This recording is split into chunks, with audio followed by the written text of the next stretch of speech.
ओडिशा रे ग्राम पंचायत स्तर रे जो महिला माने एसएचजी ग्रुप रे रही सेमाने अनेक गुड़िए जिनिसर उत्पादन करिथांती एवं सेतिपई सेमानकु सहायता मिली थाए एनआरएलएम तरफरु एवं मिशन शक्ति विभाग तरफरु ओएलएम तरफरु सेमानकर किछि उत्पादक गोष्ठी अछि बा सेमानकर किछि प्रोड्यूसर ग्रुप अछि एवं सेही प्रोड्यूसर ग्रुप माने अनेक गुड़िए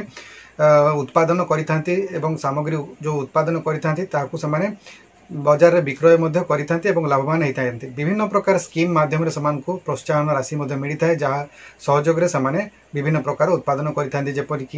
कृषि क्षेत्र में विभिन्न प्रकार पनीपरिबा चाष करिथांती फल चाष करिथांती से बड़ी पापड़ भड़ी उत्पादन करिथांती धूपकाठी उत्पादन करिथांती से भाया अनेक जिनिस रही फिनाइल उत्पादन करवा एभलिया जिनिस गुड़िकर उत्पादन से करिथांती किंतु सेमानक सामने गोटे बड़ समस्या आसी थाए जेतेबेले से प्रस्तुत करिथांती उत्पादन द्रव्य गुड़िक जो उत्पादित करिथांती से गुड़िकर मार्केटिंग करबा सेमानक बड़ कष्ट होई थाए कारण तांकर जो तांको द्वारा जो प्रस्तुत होइतिबा जो उत्पाद गुड़िक से गुड़िकर मान बहुत उच्च कोटिर थिले मध्य ताकू प्रॉपर भाव में ताकू ब्रांडिंग करा जाई पारि न थाए पैकेजिंग करा जाई पारि न थाए एवं बड़ कंपनी किबा कोनोसी संस्था नथिबा जो सेमानकर भल भाव में मार्केटिंग मध्य होई पारि न थाए तेणु यही सब जिनस को आखि आगे रखी सरकार मध्य चिंता करुछंती जे जदि एई भलिया उत्पाद जो आम माने प्रोड्यूसर ग्रुप द्वारा करा जाउछि ताकू जदि ठीक भाव में मार्केटिंग करा जाई परिबो बा ठीक भाव में ब्रांडिंग करा जाई परिबो किबा कोनोसी टाई अप करा जाई परिबो बड़ कंपनी सहित ताहले एगुडीकर चाहिदा अधिक बढ़ी परिबो एवं एथिपई जो अर्थ राशि विनियोग करा जाउछि ताहार मध्य सठिक विनियोग होई परिबो एवं प्रकृत रे एसएचजी मा माने वास्तविक रूप में उपकृत होई परिबे।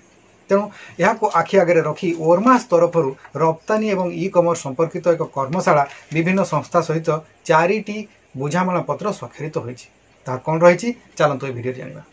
चैनल टी को प्रथम थर पई देखुथिले एबे ही सब्सक्राइब करि दियंतु एवं पाखरे थिबा घंटी चिन्हटी को टिपी ऑल बटन को प्रेस करि दियंतु ताहेले आपण हमर आगामी वीडियो गुडीकर नोटिफिकेशन ठीक समय रे पाई परिबे।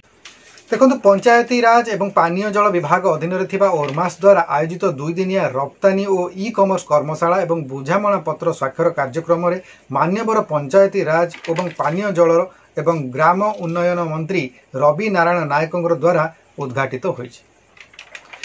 स्थानीय कृषि भवन ऑडिटोरियम रे आयोजित यह कार्यक्रम में पंचायती राज एवं पानीय जल विभाग प्रमुख शासन सचिव सुशील कुमार लोहानी ओरमास निर्देशक तथा मुख्य कार्यनिर्वाही अधिकारी गुहा पूनम तापस कुमार एवं नाबार्ड सीजीएमओ डीजी ईडीआई उपस्थिति रे ओरमास पक्षरु 4टी बुझामणा पत्र स्वाक्षरित होई। एही कार्यक्रम रे उद्बोधन देई मंत्री कहिथिले जे राज्यर ग्रामीण कारीगरंकर द्वारा प्रस्तुत सामग्रीर गुणवत्ता और मान आदि बजार रे मिलुथबा अन्य सामग्री ठारू ढेर उन्नत एहार विपणन दिगरे ओरमास भूमिका मध्य अतुलनीय। तेणु आगामी दिन में यही सब सामग्री रप्तानी एवं ऑनलाइन मार्केटिंग उपरे आमे माने अधिक गुरुत्व देवाकू पड़िबो फल आम राज्यर ग्रामीण उत्पाद गुड़िकर जातीय एवं अंतर्जातीय बजार रे चाहिदा बढ़िबा सहित ग्रामीण कारीगर माने मध्य लाभान्वित होई पारिबे। एहा सह प्रतियोगितामूलक बजार रे एणिकी ग्रामीण उत्पाद गुड़िक मुकाबिला करबाकू मध्य पड़िबो। राज्य एवं जातीय बजार सह अंतर्जातीय बजार रे मध्य एहार चाहिदा बढ़ाइबा पई पदक्षेप नेबाकू पड़िबो। जातीय स्तर रे एही सामग्री गुड़ी को ऑनलाइन बजार रे उपलब्ध कराइबा जरूरी अछि। ए दिगरे उत्पाद गुड़िकर गुणवत्ता पैकेजिंग ब्रांडिंग आदि को गुरुत्व दे आवश्यक पदक्षेप नेबाकू पड़िबो बोली मंत्री प्रकाश करिसेंति। एही अवसर रे ओरमास 4टी संस्था सहित बुझामणा पत्र बा एमओयू स्वाक्षरित होईछि। गोष्ठी स्तरीय संगठन गुड़ी को धूपकाठी प्रस्तुति एवं विक्रय सहयोग पाई आईटीसी कंपनी सहित एवं कृषक उत्पादक संगठन उत्पादक कंपनी एवं उत्पादक उद्योग आदि को खाद्य सामग्री फल परिबा डाली जातीय शस्य आदि विक्रय करने भारत मसला कंपनी सहित एवं गोष्ठी स्तरीय संगठन सदस्य मानकर दक्षता विकास एवं आनुषंगिक सहायता प्रदान करने अहमदाबाद स्थित ईडीआई संस्था एवं कर्नाटक राज्य मैसूर स्थित सीएफटीआई संस्था सहित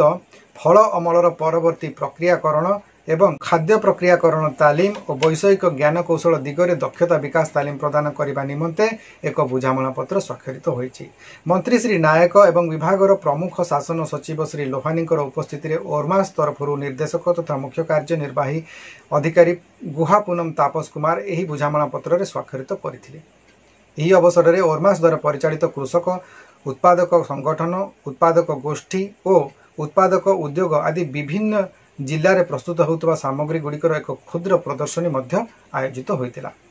यही 2 दिनिया कर्मशाला विभिन्न पर्यायर ग्रामीण उत्पादन एवं रप्तानी एवं ई कॉमर्स कारोबार को नहीं वैषयिक आलोचना चक्र आलोचित होता। एथिरे NABARD, ONDC, GeM, spices board, APEDA, EPPH एवं HHEWA आदि देशर विभिन्न प्रतिष्ठित संस्थार विशेषज्ञ, वरिष्ठ अधिकारी, प्रतिनिधि एवं रिसोर्स पर्सन माने जोग देइथिले। विस्तृत तथ्य उपस्थापन करथिले। कार्यक्रम में ओडिशार समस्त जिलार विभिन्न कृषक उत्पादक संगठन, उत्पादक गोष्ठी, उत्पादन कंपनीर सदस्य, बोर्ड ऑफ डायरेक्टर्स, कर्मकर्ता एवं ओरमास जिला स्तरीय अधिकारी एवं बिजनेस मैनेजर प्रमुख जोग देइथिले।